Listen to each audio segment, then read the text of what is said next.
Namaste, I am Dr. Athira Shiji. In Pranavam Talks, today we will discuss about additives. In today's market, very few substances reach without any additives. So we need to know what additives are.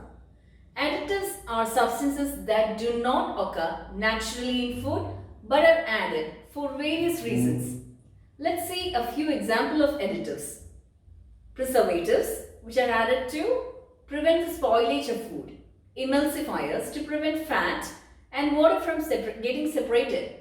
And then we add thickening agents, we add salts, we add sweeteners, natural and artificial. Then we add vitamins and minerals, which are usually added to prevent or to replace the nutrients that are lost during the process of manufacturing or just to enhance the nutritional value of it. We also add flavoring agents, which are mainly added to enhance the flavor of the food, the taste of the food. And then we have the dyes. They make candies to soft drinks visually appealing. So many additives are available in the market. We know that in US alone, almost 2,800 additives are being used. Additives are not something that has reached the market recently. It has been in use since ages. People have used preservatives, dyes and flavoring agents ever since. But the thing is that in today's market, the foods on the labels some of them are downright scary. Chinese food syndrome. I'm sure that all of you have heard about it. What exactly is that? People experiencing flushing, palpitations, headache, all after having Chinese food. But the real reason may not be MSG. We usually tend to think that the reason could be MSG or monosodium glutamate, but the real reason could be something else.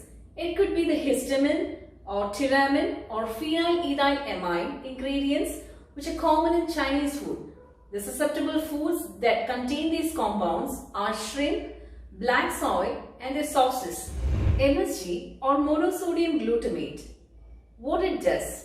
As we usually believe, it do not enhance the flavor of food. Then, it heightens the perception of certain foods and minimize others.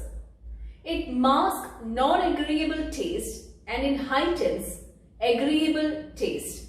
So this is what it does. Contrary to the common belief that MSG is something that is added in ancient food to enhance the flavor of it. So this is what MSG does. Example of a few additives. Benzoic acid and benzoates.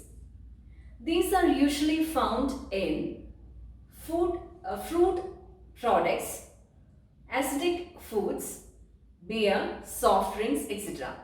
These are used to enhance the shelf life of food substances.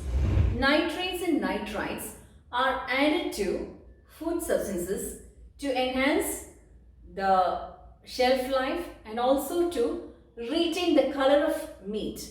They are usually added to processed meats like sausages, hams, lunch meat, smoked fish, etc.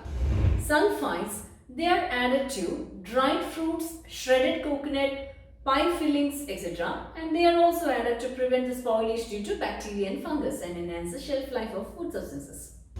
Have you heard about accidental additives? There can be 10,000 additives that can reach your food during the phases of processing, manufacturing, even growing.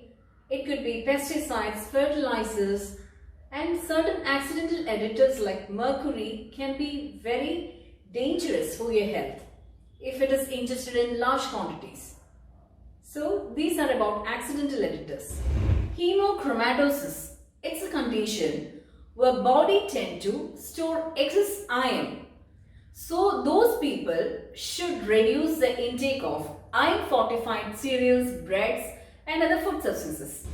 We know that dyes are used to make candies to soft drinks visually appealing. And the major victims of these dyes are children. So children who are exposed to these kind of colorants, they tend to develop juvenile diabetes or liver carcinoma and so many major health effects.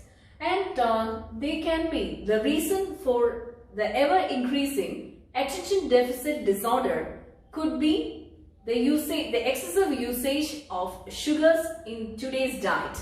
When I visit schools for health talks, we do health talks in schools and colleges under the name Pranavam. So in these awareness classes, and I try to make it an interactive session, and I ask the kids what are their favorite food choices. So among the drinks, the first choice would always be a tinned milkshake. So then I ask them, how does they make the milkshake?